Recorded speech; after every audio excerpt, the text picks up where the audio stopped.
পবিত্র কোরআনুল কারীমের ধারাবাহিক তাফসীর আমরা প্রতি সপ্তাহে শুনছিলাম।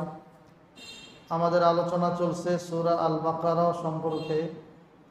সূরা আল বাকারার ৭৩ নম্বর আয়াত পর্যন্ত গত সপ্তাহে আমরা আলোচনা শুনেছি। আজকে ৭৪ নম্বর আয়াত থেকে আলোচনা করার চেষ্টা করব ইনশাআল্লাহ তাআলা।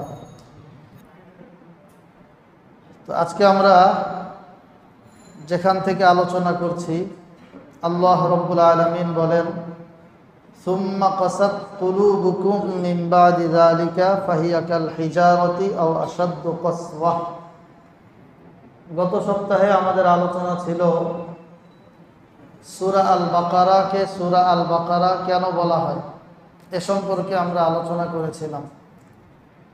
সূরা আল বাকারাকে আল বাকারা বলে নামকরণের কারণ, এর পেছনের যে বিশাল ঘটনা, ঐতিহাসিক ঘটনা, সে বিষয়গুলো আমরা জেনেছি।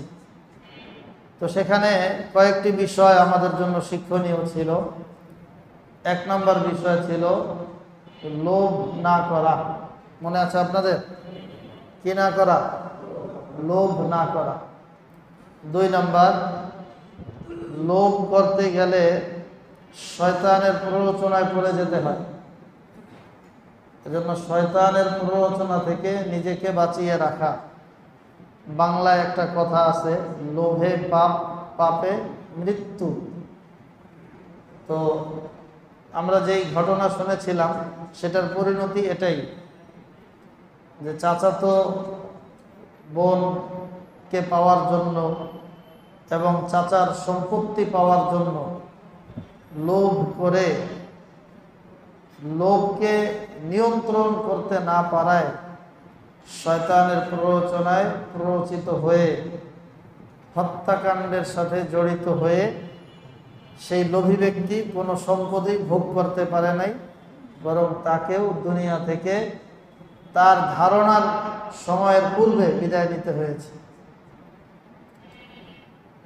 তো এই ঘটনার প্রেক্ষাপটে আল্লাহ রাব্বুল আলামিন যে বিষয়টি গাভীর মাধ্যমে প্রমাণ করেছেন সেটা হলো, যখন কেউ হত্যাকৃত হয় তখন তো একজন মানুষ মারা গেছেন, তাকে হত্যা করা হয়েছে, সেখানে মানুষ একজন। এখন এই হত্যাকারী কে, এটাকে খুঁজে বের করা সবার নিরাপত্তার জন্য জরুরি। কারণ যতক্ষণ পর্যন্ত সুনির্দিষ্ট হত্যাকারীকে খুঁজে বের করা না হবে ততক্ষণ পর্যন্ত সবাই হত্যাকারী হওয়ার সম্ভাবনা আছে। এক্ষেত্রে একজন নিরপরাধ, একজন নির্দোষ মানুষ, সে অন্যায়ভাবে এই চাপের মধ্যে, বিপদের মধ্যে পড়ে যাওয়ার ভয় আছে, আশঙ্কা আছে। এই কারণে যখন কোনো জায়গায় কোনো হত্যাকাণ্ড সংগঠিত হয়, কোনো অন্যায় সংগঠিত হয়, সেখানে দোষীকে বের করা এজন্য জরুরি যাতে অন্যরা দোষের মধ্যে পড়ে না যায়। তো আল্লাহ রাব্বুল আলামিন যখন দেখলেন যে ২ বংশ, ২ গোষ্ঠীর মধ্যে বিশাল মারামারি লেগে যাচ্ছে এই বিষয়কে কেন্দ্র করে, মুসা আলাইহিস সালাম আল্লাহর কাছে দোয়া করলেন। আল্লাহ রাব্বুল আলামিন তরিকা, পদ্ধতি বর্ণনা করে দিলেন, যে তরিকা হলো গাভী জবাই করে ওইটার গোশত দিয়ে মৃত ব্যক্তির শরীরে একটু স্পর্শ করো, ছোঁয়া লাগায় দাও। তো আল্লাহ তাআলা চাইছেন প্রকৃত হত্যাকারী উদ্ঘাটিত হোক এবং নিরপরাধ মানুষগুলো তারা অপরাধের দাগ, চিহ্ন তাদের গায়ে না লাগুক। এজন্য একটা বিচার কার্য পরিচালনা করা এটা অনেক গুরুত্বপূর্ণ বিষয়। কারণ বিচারকের একটু অসতর্কতার কারণে, একটু অবহেলার কারণে একজন নিরপরাধ মানুষ সে বিপদের মধ্যে পড়ে যেতে পারে। যাই হোক, আল্লাহ রাব্বুল আলামিন পুরা ঘটনা ঘটিয়ে বনি ইসরাইলের তাদের পরস্পর যে বিশাল দাঙ্গা হাঙ্গামা, গ্রুপে গ্রুপে, দলে দলে, গোষ্ঠীতে গোষ্ঠীতে লেগে যাচ্ছিল, ওখান থেকে তাদেরকে উদ্ধার করলেন। এই বিপদ থেকে উদ্ধার করা, মারামারি মুক্ত একটা সুষ্ঠু সমাজ উপহার দেওয়া, এটাও আল্লাহর পক্ষ থেকে অনেক বড় নেয়ামত। শান্তিময় সমাজ পাওয়া। যখন বিভিন্ন গ্রামে এখনো মারামারি হয়, টেডা যুদ্ধ হয়, গ্রামীণ দেশীয় যত অস্ত্র আছে সবগুলো নিয়ে দুই গ্রুপ নেমে যায়, তো নিজের ঘরে কেউ তখন নিরাপদে ঘুমাইতে পারে না। নিজের বাড়ি, নিজের মহল্লা, নিজের এলাকা, নিজের ঘর, ওই জায়গায় নিরাপদ থাকে না, অস্থিরতা থাকে সবার ভিতরে। আর মীমাংসা হয়ে যাওয়া, একটা সিদ্ধান্তে উপনীত হওয়া, এটা সবার জন্য রহমত স্বরূপ। তো আল্লাহ তাআলা এই হত্যাকাণ্ডের মূল হত্যাকারীকে চিহ্নিত করে দিয়ে যখন মীমাংসা করে দিলেন, তখন বনি ইসরাইলের উচিত ছিল আল্লাহ রাব্বুল আলামিনের শুকরিয়া আদায় করা। কি বলেন? একটা সুষ্ঠু সমাধান হয়েছে, ঝামেলা মুক্ত, এখন নিরাপদে ঘরে ঘুমাইতে পারবো, এখন নিরাপদে বাড়িতে আশ্রয় গ্রহণ করতে পারবো। এজন্য ঝামেলা মুক্ত নিরাপদ থাকা, এটা আল্লাহর শুকরিয়া আদায় করা দরকার ছিল। কিন্তু বনি ইসরাইল তো বনি ইসরাইল, যতই নিয়ামত আল্লাহর পক্ষ থেকে তারা পাক, এসব নিয়ামতের শুকরিয়া কৃতজ্ঞতা তাদের ভেতর থেকে আসে না, বরং তাদের ভেতর থেকে শুধু অন্যায়, শুধু পাপাচার, শুধু খোদাদ্রোহিতা, এগুলো বারবার তারা করতেই থাকে। আল্লাহ রাব্বুল আলামিন ওদের উদাহরণ দিয়ে বুঝিয়েছেন, সুম্মা কাসাত কুলুবুকুম মিন বাদি যালিকা ফাহিয়া কাল হিজারাতি আও আশাদ্দু কাসওয়া। এই যে বনি ইসরাইলের লোকেরা, তোমাদের অন্তরগুলো কি পরিমাণ কঠোর হয়েছে তোমরা একটু চিন্তা করো। আল্লাহ বলেন, সুম্মা কাসাত কুলুবুকুম মিন বাদি যালিক। এই ঘটনা সংঘটিত হওয়ার পরে, আল্লাহর নিয়ামত পাওয়ার পরেও এরা একটু আল্লাহর ইবাদত বন্দেগীর প্রতি আগ্রহী হয় নাই, বরং ফাহিয়া কাল হিজারাতি আও আশাদ্দু কাসওয়া, ওদের অন্তরগুলো পাথরের মতো শক্ত অথবা তার চেয়েও বেশি শক্ত হয়ে গেছে। নাউযুবিল্লাহ। হাদিস শরীফে রাসূল করিম সাল্লাল্লাহু আলাইহি ওয়াসাল্লাম বলেন, আল্লাহ রাব্বুল আলামিন কিছু মানুষকে জান্নাতের জন্য বানাইছেন, আর কিছু মানুষকে জাহান্নামের জন্যই তৈরি করেছেন। ফাকুল্লুন মুয়াসসারুন লিমা খুলিকা লাহু। এই পৃথিবীতে আসার পর কিছু মানুষের ইবাদত বন্দেগী করতে ভালো লাগে, কিছু মানুষের আল্লাহর নাফরমানি করতে মজা লাগে। এখন যাদের মন থেকে, হৃদয় থেকে, ভেতর থেকেই ইবাদত বন্দেগী কোনো ক্রমেই ভালো লাগে না, পাপাচারই ভালো লাগে, কোনোভাবেই তাকে দিয়ে তার বয়স 30, 40, 50, 60 বছর হয়ে গেছে, এই আল্লাহর বান্দাকে দিয়া কোরআনুল কারীম পড়ানো যায় না, কোনোভাবেই যায় না। যতবার চেষ্টা করা হোক, উলামায়ে কেরাম তার পিছে যত মেহনত করুক, সে বছরের পর বছর, 10 বছর, 20 বছর, 30 বছর, 40 বছর, 50 বছর তালিমের মজমায় বসে ফাজাইলে কোরআন পড়ে, কোরআনের ফজিলত শুনে, কিন্তু এই আল্লাহর বান্দা কোরআন পড়ে না। এরকম হয় কি হয় না? সারা জীবন শুনতেছে কিন্তু কোরআন পড়ে না। ফজিলত শুনছে 50 বছর, ফাজাইলে কোরআন শুনতে শুনতে তার এই পরিমাণ মুখস্থ হয়েছে, যদি কোনো তালিম করনে ওয়ালা বাংলা পড়তে গিয়ে ভুল করে তো সে মুখস্থ বলে দিতে পারে শব্দ এটা না ওইটা, কিন্তু এই আল্লাহর বান্দা কোরআন পড়ে না। হাদিস শরীফে রাসূল করিম সাল্লাল্লাহু আলাইহি ওয়াসাল্লাম বলেন, বান্দা যখন গুনাহ করে, গুনাহ করতে করতে করতে করতে নুকিতাত ফি কলবিহি নুকতাতুন সাউদা, আল্লাহ রাব্বুল আলামিন তার অন্তরের যে ফলক, অন্তরের যেই বোর্ড, এই বোর্ডের মধ্যে একটা নুক্তা দেয়, একটা পয়েন্ট, বিন্দু দেয়, কালো ফোঁটা দিয়ে দেয়। এভাবে গুনাহ করতে করতে করতে করতে করতে করতে সাদা অন্তরের এই ফলকটা সাদা পরিষ্কার পরিচ্ছন্ন থাকে মানুষের। এটার মধ্যে গুনাহের দাগ পড়তে পড়তে ফোঁটা ফোঁটা পড়তে পড়তে পড়তে পড়তে এক পর্যায়ে পুরা কালো হয়ে যায়। যখন কালো হয়ে যায় তখন দেখতে সাধারণ মুসলমানই থাকে, দেখতে সে মানুষই থাকে, কিন্তু তার কাছে আর ইবাদত বন্দেগী ভালো লাগে না। তার কাছে মসজিদে আসবে এটা ভালো লাগে না, নামাজ পড়বে এটা ভালো লাগে না। সবচেয়ে অস্থিরতার কাজ লাগে নামাজ পড়া, সবচেয়ে পেরেশানির কাজ, সবচেয়ে কষ্ট তার কাছে কোরআন পড়া। কোরআনুল কারীমে আল্লাহ তাআলা বলেন, ওয়ালাকাদ ইয়াসসারনাল কুরআনা লিযিকরি ফাহাল মিন মুদ্দাকির। আমি কোরআনুল কারীমকে উপদেশের জন্য সহজ করে নাজিল করেছি। কোরআন একেবারেই সহজ, আল্লাহ বলছেন। আর ওই মানুষগুলো বলে যে কোরআন অনেক কঠিন, এটা কি পড়া যায়? সারা জিন্দেগিতে কোরআন পড়ে না। নামাজ সহি শুদ্ধ রূপে পড়ার জন্য কোরআন জরুরি, সহি শুদ্ধ রূপে তার নামাজও হয় না, তার মসজিদে আসতে ভালো লাগে না। এই আল্লাহর বান্দা দাড়ি রাখার তৌফিক পায় না, এই আল্লাহর বান্দা সুন্নতি পোশাক পরতে পারে না, সে সুন্নতি চুলও রাখতে পারে না, সুন্নতি দাড়িও রাখতে পারে না।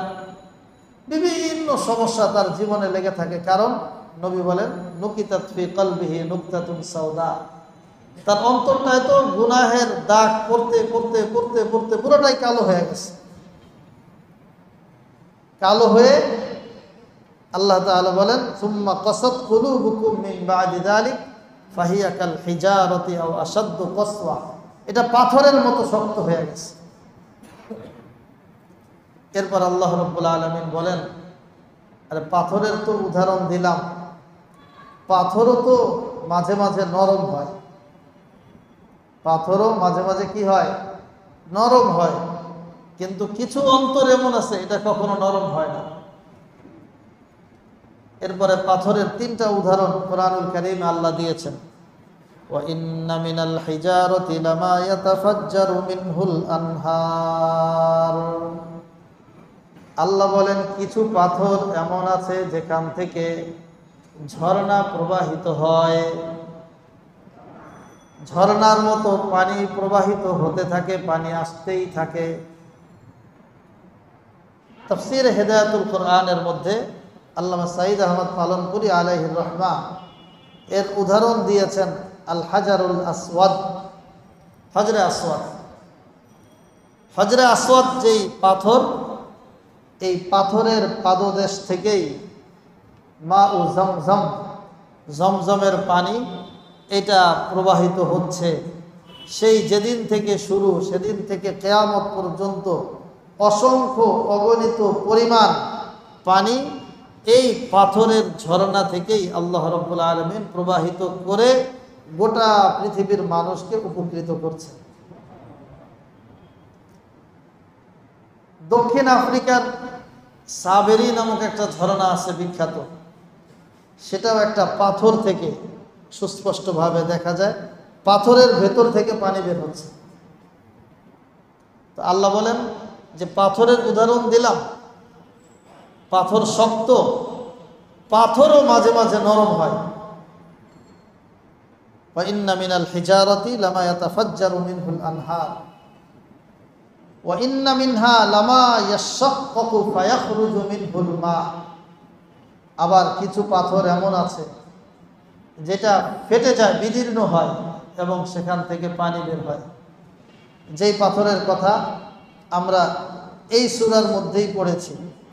আল্লাহ রাব্বুল আলামিন বনি ইসরাইল যখন পিপাসায় কাতর হয়ে গেছে, নবী মুসা আলাইহিস সালামের কাছে দোয়া করছে যে আপনি আমাদের জন্য পানির ব্যবস্থা করেন। আল্লাহ রাব্বুল আলামিন মুসা আলাইহিস সালামকে নির্দেশ দিলেন, ফাকুল নাদরিব বিআসাকাল হাজার, আপনি আপনার হাতের লাঠি দিয়ে পাথরের মধ্যে আঘাত করেন। ফাং ফাজারাত মিন হুসনাতা আশারা আইনা, সেখান থেকে আল্লাহ রাব্বুল আলামিন 12টি নদী, 12টি নহর, 12টি নালা আল্লাহ রাব্বুল আলামিন তৈরি করে দিলেন। তাহলে এই পাথর ফেটে বিদীর্ণ হয়ে সেখান থেকে পানি প্রবাহিত হয়। 3 নম্বর উদাহরণ দিচ্ছেন, আর এক প্রকার পাথর আছে, ওয়া ইন্না মিনহা লামা ইয়াহবিতু মিন খাশিয়াতিল্লাহ, কিছু পাথর এমন আছে যেগুলো আল্লাহর ভয়ে ক্রন্দন করে। আল্লাহর ভয়ে পাথর কান্না করতে থাকে। এখন প্রশ্ন হলো, পাথর তো একটা জড় পদার্থ, এই জড় পদার্থ আবার কান্না করে কিভাবে? এই প্রশ্নের জবাব বুখারী শরীফের হাদিসের মধ্যে, বুখারী শরীফের 936-37 নম্বর হাদিস। রাসূল করিম সাল্লাল্লাহু আলাইহি ওয়াসাল্লাম মদিনায় এসে যখন মসজিদে নববী নির্মাণ করলেন, তখন আল্লাহর নবী খুতবা দিতেন একটা খেজুর গাছের সাথে হেলান দিয়ে। কিছুদিন পর যখন মুসল্লির সংখ্যা, মুসলমানের সংখ্যা, নামাজের সংখ্যা বেড়ে যাচ্ছিল, আল্লাহর নবী যদি স্বাভাবিকভাবে নিচে বসে কথা বলেন কিংবা দাঁড়িয়েও কথা বলেন, তো পেছন দিক থেকে সবাইকে দেখা যায় না।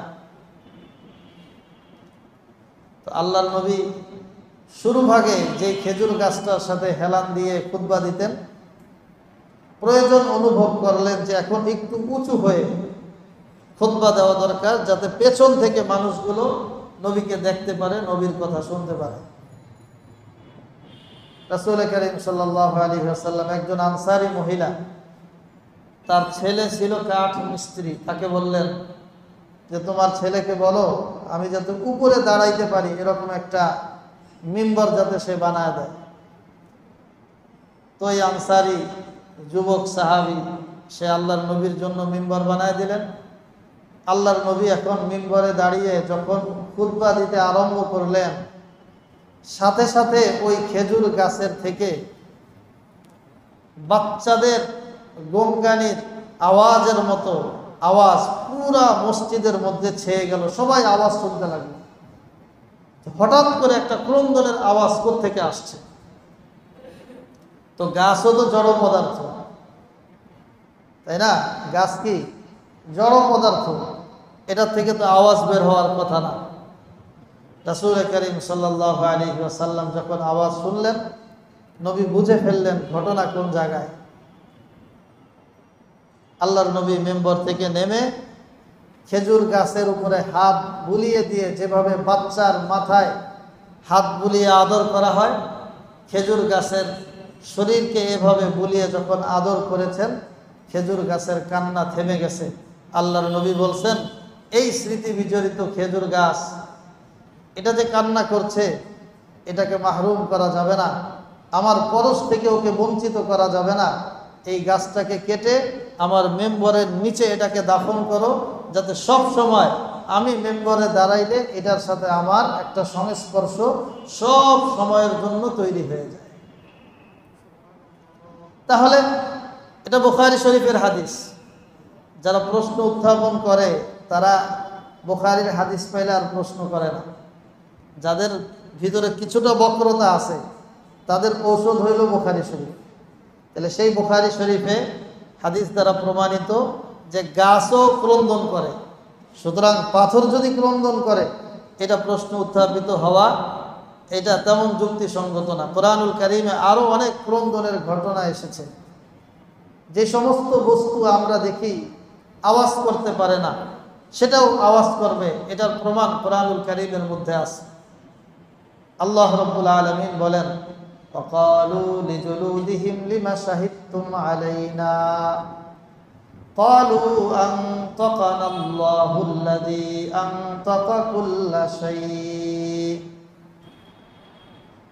সূরা ইয়াসিনের মধ্যে আল্লাহ বলেন, আল-ইয়াওমা নাখতিমু আলা আফওয়াহিহিম ওয়া তুকাল্লিমুনা আইদিহিম ওয়া তাশহাদু আরজুলুহুম বিমা কানু ইয়াকসিবুন। আল্লাহ বলেন এই যে মুখ দিয়ে কথা বলা যায়, এটা সব মানুষের সামনে এটা প্রমাণিত, সবাই বুঝো যে মুখ দিয়ে কথা বলা যায়। তো হাসরের ময়দান এমন হবে, আল-ইয়াওমা নাখতিমু আলা আফওয়াহিহিম, আল্লাহ বলবেন মুখগুলোকে আমি তালাবদ্ধ করে দেব। মুখ দিয়ে যেটা দিয়ে কথা বলে দুনিয়ায় ওটা বন্ধ, এটার মধ্যে মোহর লাগাই দেব, তালা লাগাই দেব। ওয়া তুকাল্লিমুনা আইদিহিম, তখন হাত কথা বলবে। হাত কিভাবে কথা বলবে? কল্পনা করেন হাত কিভাবে কথা বলবে। হাতের কি কথা বলার শক্তি আছে? এটা যেমন আমাদের কাছে এখন অবাস্তব মনে হচ্ছে, আপনি সরাসরি মুখকেই কল্পনা করেন, মুখ যে কথা বলার শক্তি আমাদের মুখের মাধ্যমে হচ্ছে, আমরা মুখ দিয়ে কথা বলি, এটাও কি কয়েকটা চামড়াই তো। এমন মুখ তো অনেক মানুষের আছে যারা মুখ দিয়ে কথা বলতে পারে না। মুখ আছে না, মুখ আছে, জিহ্বা আছে, ঠোঁট আছে, দাঁত আছে, খাইতে পারে, কথা বলতে পারে না। মুখ লড়াইতেও পারে কিন্তু আওয়াজটা বের হয় না। তো এই যে আওয়াজ বের হওয়া মুখ দিয়ে, এটা হয়েছে আল্লাহর হুকুমে। ওই আল্লাহর হুকুমেই হাতের ভেতর থেকে, আঙ্গুলের ভেতর থেকে হাত দিয়ে আল্লাহ রাব্বুল আলামিন তার শান অনুযায়ী, তার কুদরত অনুযায়ী হাসরের ময়দানে হাত দিয়ে কথা বলাবে। শুধু কি হাত কথা বলবে? আল্লাহ বলেন ওয়া তাশহাদু আরজুলুহুম বিমা কানু ইয়াকসিবুন, পা গুলো সাক্ষী দিবে। সাক্ষী কিভাবে দিবে? অর্থাৎ পাও কথা বলবে। মুখ যখন বলবে পা সাপোর্ট দিবে, হ্যাঁ হ্যাঁ হ্যাঁ। এই যে হাত যখন বলবে পা সাপোর্ট দিবে যে হ্যাঁ, হাত যেটা বলেছে এটা সত্য। এই যে আমাকে সাথে নিয়ে আমার উপর ভর করে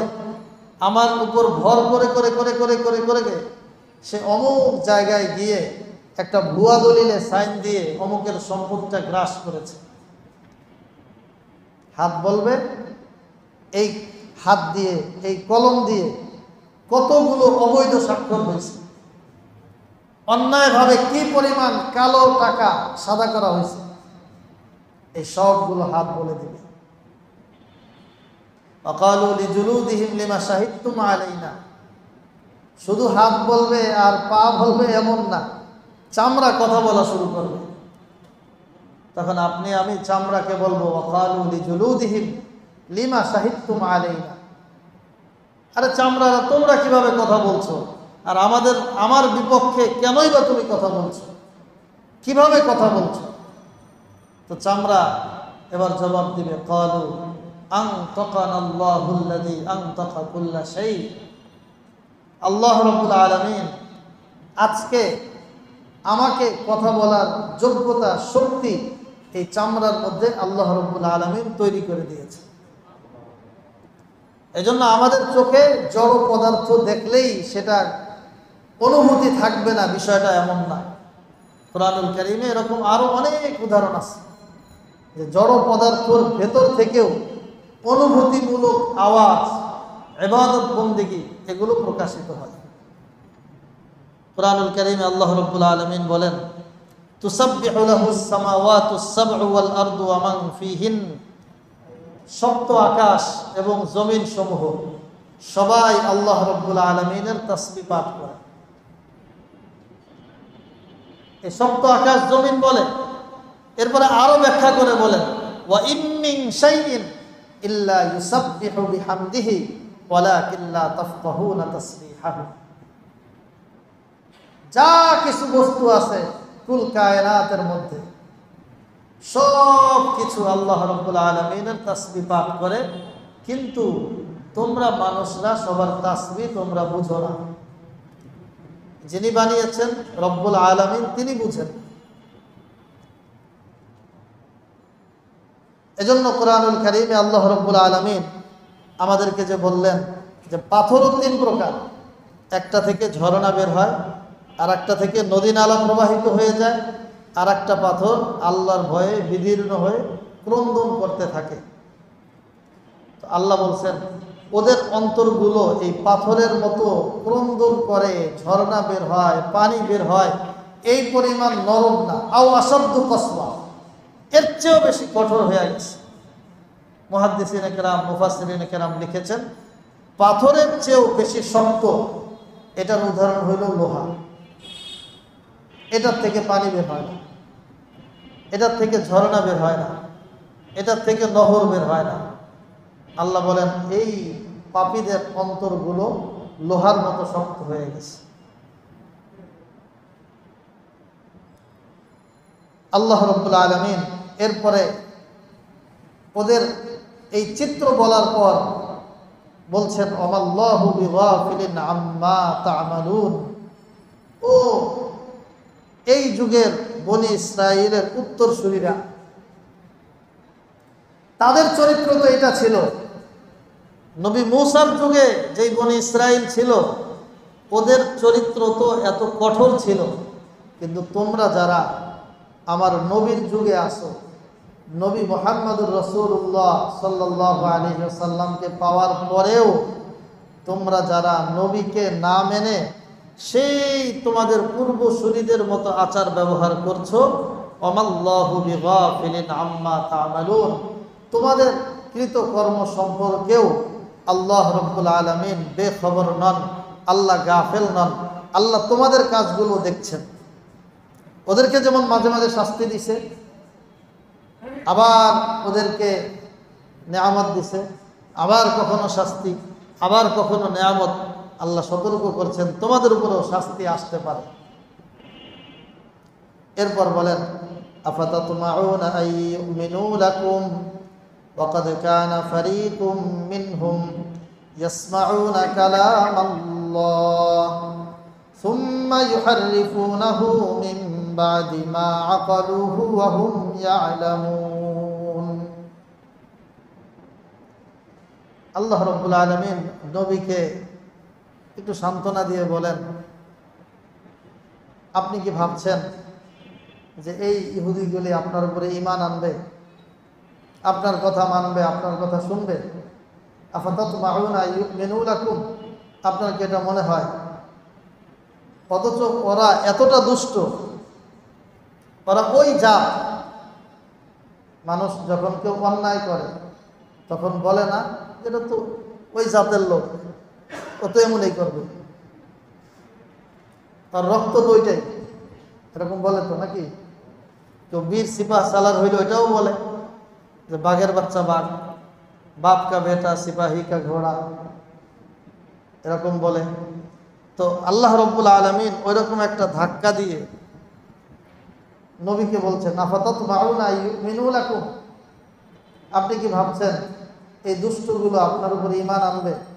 ওয়াকাদ কানা ফারীকুম মিনহুম ইয়াসমাউনা কালামাল্লাহ, অথচ ওদের মধ্যে একটা গ্রুপ সরাসরি আল্লাহর কালাম শুনেছিল। সুম্মা ইউহাররিফুনাহু মিন বাদি মা আকালুহু ওয়া হুম ইয়ালামুন, এরপর জেনে বুঝে সব কিছু জানার পরেও তারা আল্লাহর কালামের বিকৃতি সাধন করেছিল। এটা আর একটা ঘটনার দিকে ইঙ্গিত করা হয়েছে। মুসা আলাইহিস সালাম তুর পাহাড়ে যখন গেলেন, তুর পাহাড় থেকে আসার পর বনি ইসরাঈলকে বললেন যে আল্লাহ তো তোমাদেরকে ফেরাউনের কবল থেকে মুক্তি দিছে, এখন আল্লাহ তাআলা আমাকে ডেকে নিয়ে কিতাব দিয়েছেন, তাওরাত দিয়েছেন। এই তাওরাতের মধ্যে আল্লাহর যে আহকামগুলো আছে, বিধিবিধানগুলো আছে, এগুলো অনুযায়ী তোমরা আমল করো, তাহলে তোমরা দুনিয়াতেও শান্তি পাবে, আখিরাতেও শান্তি পাবে। দুনিয়ায়ও শান্তি, আখিরাতেও শান্তি। এই কথা যেমনিভাবে মুসা আলাইহিস সালাম তার উম্মতকে বলেছেন, এই কথাই আল্লাহর নবীর কথা। কুরআনুল কারীম আর হাদিসের মধ্যে বারবার এই কথাই আলোচনা হচ্ছে। আমরা একবার দুইবার না, হাজারবার শতবার আপনাদের কাছে এই কথাই বারবার বলছি, কিন্তু আমাদের চরিত্র দেখেন তাদের সাথে মিলে কিনা। মুসা আলাইহিস সালামকে বলল যে এই কিতাব যে আপনার উপরে আল্লাহ তাআলা নাজিল করছে, এটা কি সত্য আল্লাহ দিছে? আমাদের তো বিশ্বাস হয় না। আপনি যদি সরাসরি আমাদেরকে শোনাইতে পারেন আল্লাহর কথা, তাহলে আমরা মানব। আল্লাহ রাব্বুল আলামিন বাছাই করে 70 জন লোক নিয়ে গেলেন তুর পাহাড়ের কাছে। এরপর হুকুম করলেন যে তোমরা সবাই সিজদা করো। সবাই সিজদায় গেছে। আল্লাহ রাব্বুল আলামিন মুসা আলাইহিস সালামের সাথে কথা বললেন। কথাগুলো তারাও শুনল। সব কথা শোনার পর যখন নিজ সম্প্রদায়ের নিকট তারা ফিরে এসেছে, আসার পর বলতেছে যে আল্লাহ তাআলা তো এটা বলছেন, মানে আল্লাহ তাআলা যেভাবে বলছে তার উল্টা রায়সা এলাকায় ওরা নিজেরা বলতেছে। একটু আগে মুসা আলাইহিস সালামের সামনে, মুসা আলাইহিস সালামের সাথে আল্লাহ তাআলা কথা বললেন, ওরা সবাই শুনলো। আহকামগুলো আল্লাহ কি দিয়েছেন সবগুলো শুনলো। এলাকায় ফিরে আসার পর এবার উল্টায় বলতেছে। আল্লাহ সেই কথাই বলেন যে ইয়াসমাউনা কালাম আল্লাহ, ফারিকুম মিনহুম ইয়াসমাউনা কালাম আল্লাহ। ওদের একটা গ্রুপ আল্লাহর কালাম শুনলো। সুম্মা ইউহাররিফুনাহু মিন বাদি মা আকালুহু ওয়া হুম ইয়ালামুন। তারা জেনে বুঝে সব কিছু জানার পরেও তারা এসে বিকৃতি সাধন করছে। আল্লাহকে, নবীকে আল্লাহ তাআলা বলতেছেন এটি তো ওই গোষ্ঠী, এগুলো তো ওই গোষ্ঠীর লোক, সুতরাং ওরা সহজে আপনার কথা মেনে নিবে বিষয়টা এমন না। সুতরাং ওদের বেয়াদবি, ওদের উদ্যত্ত নবী করিম সাল্লাল্লাহু আলাইহি সাল্লামের জামানায় তাফসীরের মধ্যে এসেছে, হেদায়েতুল কোরআনের মধ্যে আল্লামা সাঈদ পালনপুরি আলাইহির রহমা লিখেছেন প্রচুর পরিমাণ মুনাফিক ছিল আল্লাহর নবীর সাথে, বিপুল পরিমাণ। মদিনায় পরিমাণ অনেক বেশি ছিল। ভিতরে ভিতরে ইহুদি, সামনাসামনি ভাব ধরত যে আমি মুসলমান হয়ে গেছি।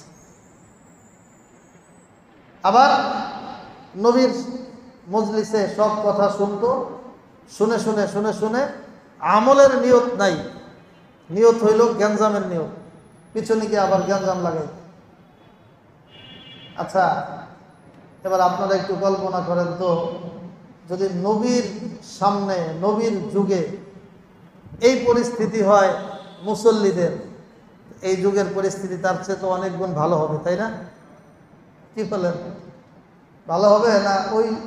ওর থেকে নিম্নমানের না যাক, ওই কোয়ালিটি তো অবশ্যই আছে। মানুষ চায় যে কোরআনুল কারীমে আল্লাহ রাব্বুল আলামিন বলছেন যে আল্লাহ তাআলা ফেরেশতাদেরকে নবী করে পাঠায় না কেন? মা লিহাযার রাসূল ইয়াকুলুত তাআম ওয়া ইয়ামশি ফিল আসওয়াক। কাফেররা বলতো এটা কেমন রসুল, ইয়াকুলুত তাআম, এও খানা খায়, ওয়া ইয়ামশি ফিল আসওয়াক, নবীও বাজারে যায়। নবী তো থাকবে এমন যে খানাও খাবে না, বিয়ে শাদিও করবে না, বাচ্চা কাচ্চাও হবে না, বাজারেও যাবে না, সব সময় বসে থাকবে। বলে লাউলা উনজিলা ইলাইহি মালাকুন ফায়াকুনা মাআহু নাযীরা, যে আল্লাহ তাআলা যদি ফেরেশতা পাঠাইতো, আর ওই ফেরেশতা সে আইসা আমাদেরকে ভয় দেখাইতো, জাহান্নামের কথা বলতো, জান্নাতের কথা বলতো। আও ইউলকা ইলাইহি কানজুন আও তাকুনু লাহু জান্নাতু ইয়াকুলু মিনহা, অথবা কাফেরদের কথা ছিল এগুলো, আও ইউলকা ইলাইহি কানজুন, অথবা আল্লাহ তাকে একটা খনি দিয়ে দিত, অথবা বিশাল বাগান দিয়ে দিত, ওই বাগান থেকে এরা খাইতো। কেন? নবীরা সাধারণ মানুষের মতোই হাট বাজারে যায়, ঘোরাফেরা করে। ওয়াকালা যালিমুনা ইন তাত্তাবিউনা ইল্লা রাজুলাম মাসহুরা।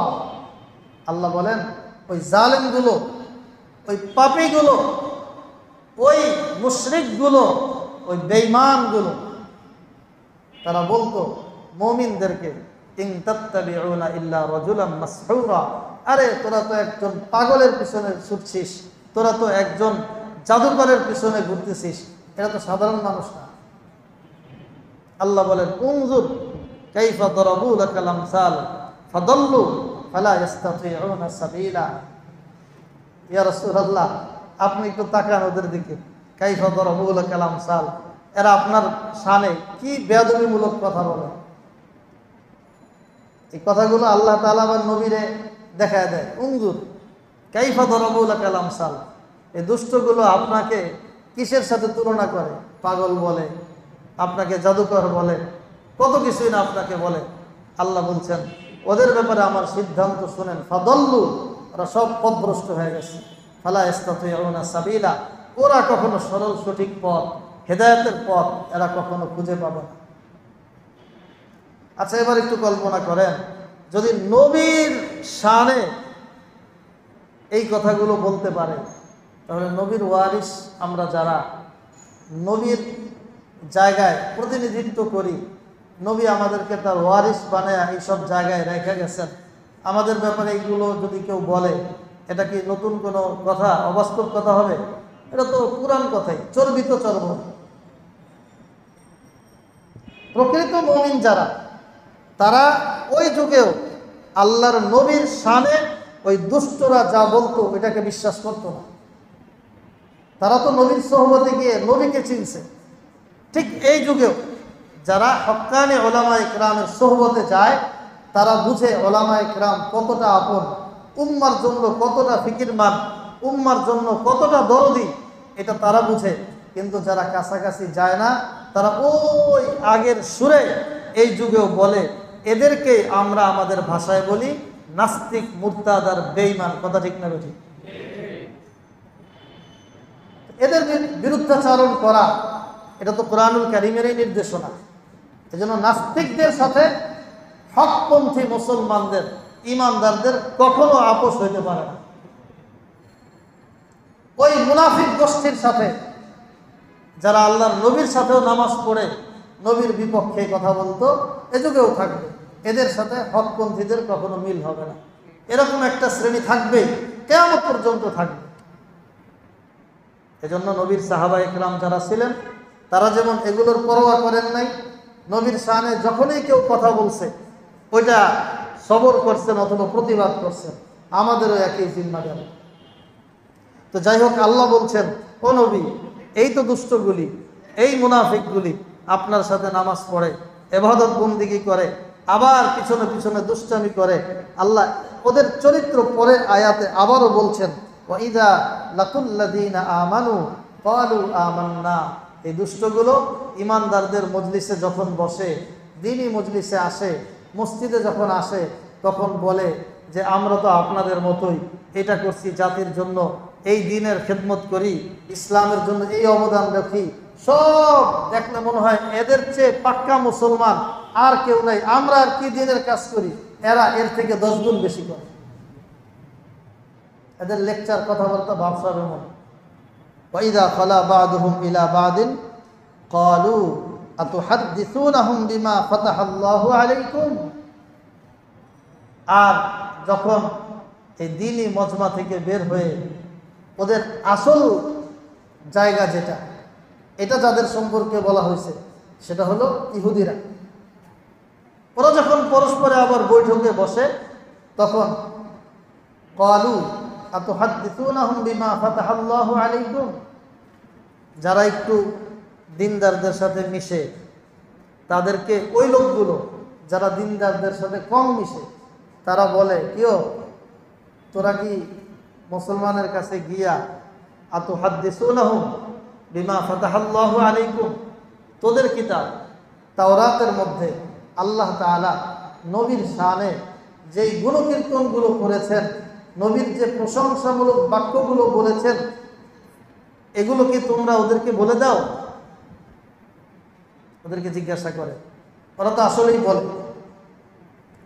যখন পরস্পরে মুমিনদের সাথে বসে, তখন বলে, আরে নবী তো অনেক ভালো মানুষ, নবী তার সম্পর্কে তো আমরা আমাদের কিতাব তাওরাতে পাইছি, এমন উন্নত চরিত্র সম্পন্ন ব্যক্তি হবেন, অনেক দয়াবী হবেন, নবীর চেহারা এমন হবে, নবী সুঠাম দেহের অধিকারী হবেন, নবী মধ্যম গড়নের হবেন, নবীর চেহারাটা অতিরিক্ত ধবধবে সাদাও থাকবে না, একেবারে গাঢ় বাদামি রঙও থাকবে না, এর মাঝামাঝি লালিমাযুক্ত সাদা আল্লাহর নবী হবেন। সবগুলো ওরা বলে যে তাওরাতের মধ্যে এগুলো আছে। এখন ওদের বসরা যারা এগুলো বলে দেয় ওদেরকে বলছে এত হাদিসুনাহুম বিমা ফাতাহাল্লাহু আলাইকুম, এগুলো কি তোমরা বলো নাকি? এজন্য বলে ধমক দেয় যে এগুলি তোরা বলিস না, এগুলো তোরা বলবি না। কেন? লিউহাজ্জুকুম বিহি ইনদা রাব্বিকুম, যদি বলে দাও তাহলে তো তারা লিউহাজ্জুকুম বিহি ইনদা রাব্বিকুম, ওই সমস্ত কথা দিয়াই তোমাদের রবের নিকট দলিল দিবে।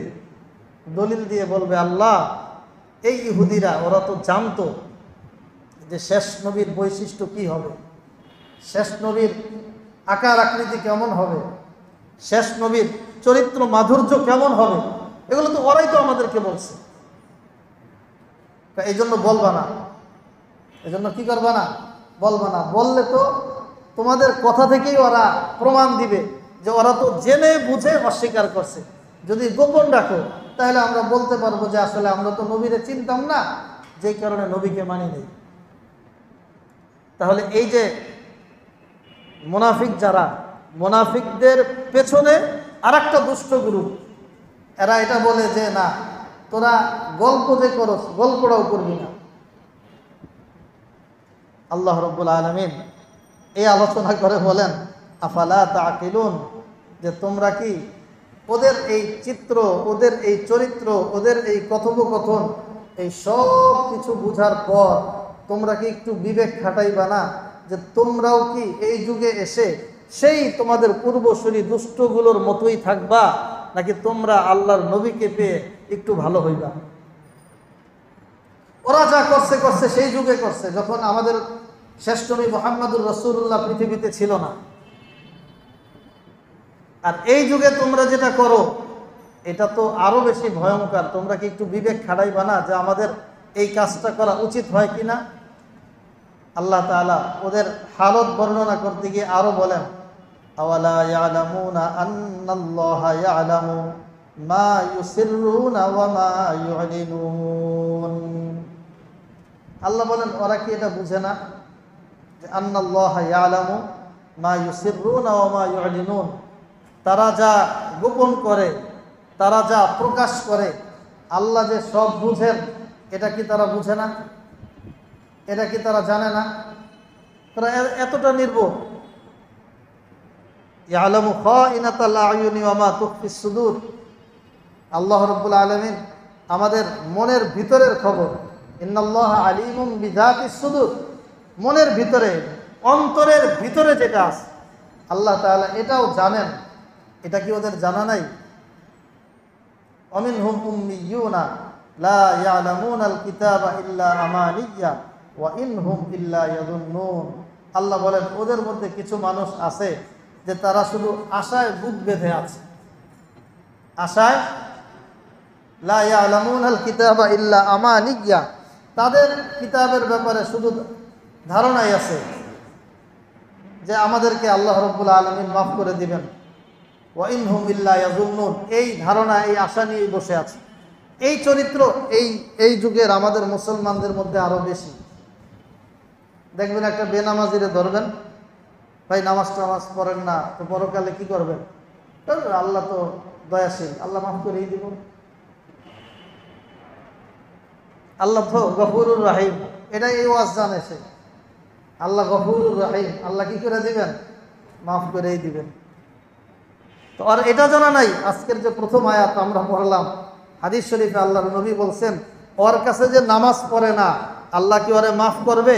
ও তো ওই চরিত্রের যে ওর অন্তরটা কঠোর হয়ে গেছে, ওর কাছে নামাজ ভালো লাগে না। ওর অন্তরটা পাথরের মতো না, পাথরের চেয়েও শক্ত হয়ে গেছে। পাথর হইলেও মাঝে মাঝে নরম হইতো। এজন্য আমাদের মধ্যে কিছু অন্তর পাথরের মতো আছে, যারা বছরে একদিন নামাজ পড়ে, একদিন একটু নরম হয়, সপ্তাহে একদিন নামাজ পড়ে ওই একটা দিন একটু নরম হয়। আর কিছু আছে অসাধ্য কসওয়া, যে পাথরের চেয়েও কঠিন, ঈদের দিনও নামাজ পড়ে না, এরকম মুসলমান আমাদের সমাজেও আছে, আছে না? ঈদের দিনও নামাজ পড়ে না, সে আশা করতেছে ওয়াইনহুম ইল্লা ইয়াযুন্নুন, আল্লাহর উপরে পূর্ণ আশা, পূর্ণ বিশ্বাস, পূর্ণ আস্থা যে আল্লাহ আমাকে মাফ করে আমাকে জান্নাত দিয়ে দিব, এতই সহজ। আল্লাহ রাব্বুল আলামিন কোরআনুল কারীমের মধ্যে বলছেন যে ওরা কি ভাবে যে জান্নাত এমনিতেই পেয়ে যাবে? আফাহাসিবতুম আন্নামা খালাকনাকুম আবাসা ওয়া আন্নাকুম ইলাইনা লা তুরজাউন, তোমরা কি এটা কল্পনা করো আন্নামা খালাকনাকুম আবাসা, আমি তোমাদেরকে এমনিতেই সৃষ্টি করেছি, তো আন্নাকুম ইলাইনা লা তুরজাউন, আমার নিকট ফিরে আসবে না, এটা কি তোমাদের ধারণা? ফাতাআলাল্লাহুল মালিকুল হক লা ইলাহা ইল্লা হুয়া রাব্বুল আরশিল কারীম। যাই হোক, তাহলে আজকের আলোচনা আমরা যে বিষয়টা কয়েকটা আয়াত থেকে পাইলাম, আমাদের সময় শেষ, যেই বিষয়গুলো পাইলাম সেটা হলো বনি ইসরাইল বারবার আল্লাহর নেয়ামত প্রাপ্ত হওয়ার পরেও সেই যুগের বনি ইসরাইলরা তাদের অন্তরটা নরম না হয়ে তাদের অবাধ্যতা, সীমালঙ্ঘন দিন দিন বেড়েই চলত। আল্লাহ মাঝে মাঝে শাস্তি দিতেন, আবার নেয়ামত দিতেন যাতে ওরা একটু সতর্ক হয়। নবীর যুগের বনি ইসরাইল তারা যেহেতু সেই ধারাবাহিকতায় এসেছে, আল্লাহ তাআলা তাদের সম্পর্কে নবীকে সান্ত্বনা দিয়েছেন যে যদি এরা আপনার মেহনতের পর ঈমান না আনে তো আপনি এটা নিয়ে খুব বেশি পেরেশান হয়ে যায় না, কারণ আপনি ওদের ব্যাপারে এটাও ধারণা রাখবেন যে আপনি এবং আপনাদের সাথে মিলিত হলে ওরা দ্বীনের কথাই বলে, যখন ওরা ওদের গোষ্ঠী স্বজাতির সাথে মিলিত হয় তখন কিন্তু ওরা ওদের তালেই নাচে।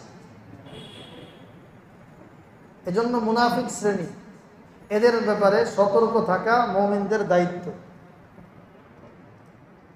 শেখ সাদি আলাইহির রহমা এজন্য লিখছেন, মাসুকে হাজার দোস্ত তেরা দিল না দেহি और नी देही आदिल বা জুদাই বানেহি।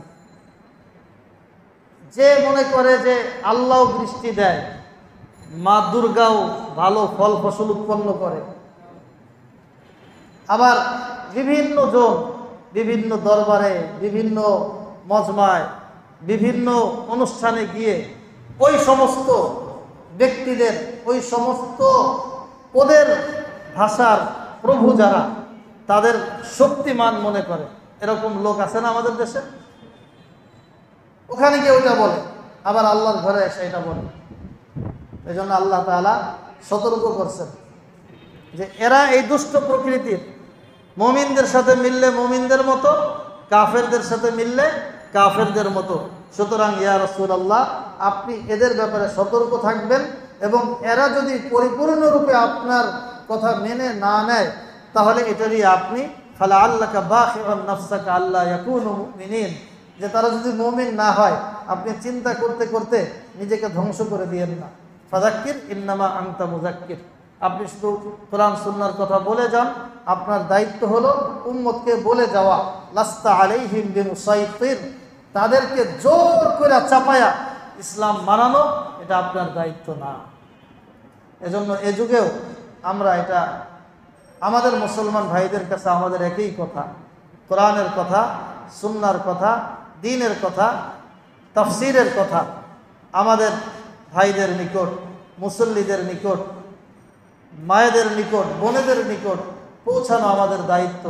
এরপরে কে আল্লাহর হুকুম মানতে পারবেন, কে আল্লাহর কাছে কতটুকু মঞ্জুরি প্রাপ্ত হয়েছেন, আর কে তার অন্তরটাকে গুনাহের কালো রেখা দিয়ে পাথর কিংবা তার চেয়ে শক্ত করে রেখেছেন, সেটা আল্লাহ রাব্বুল আলামিন ভালো জানেন। যদি এমন হয় যে আমার ইবাদত বন্দেগী ভালো লাগে না, তাহলে কান্না করে এই শক্ত হৃদয়টাকে নরম করা দরকার। হাদিস শরীফে আল্লাহ রাসূল বলেন, যখন মানুষ ইবাদত বন্দেগী করে আবার নেকির কাজ করতে থাকে, নেকির কাজ ওই শক্ত কালো হৃদয়টা, ফলকটা, এটা রিমুভারের কাজ করে। একটা নেকির কাজ করবে, আবার একটা সাদা বিন্দু পড়বে, কালোর উপরে আবার সাদা বিন্দু পড়বে, আর একটা নেকির কাজ, আর একটা সাদা বিন্দু, আর একটা নেকির কাজ, আর একটা সাদা বিন্দু, এভাবে ফোঁটা পড়তে পড়তে পড়তে পড়তে পড়তে যখন নেকির কাজের সংখ্যা বেড়ে যাবে তো কালো এই ফলক পুরাটাই সাদা হয়ে আবার হৃদয়টা ইসলামের জন্য, দ্বীনের জন্য তৈরি হয়ে যাবে। আল্লাহ তাআলা আমাদেরকে ওই রকম হৃদয় যাতে সবার হয়ে যায় সেই তৌফিক দান করুন, আমিন। ওয়া আখিরু দাওয়ানা আলহামদুলিল্লাহি রাব্বিল আলামিন।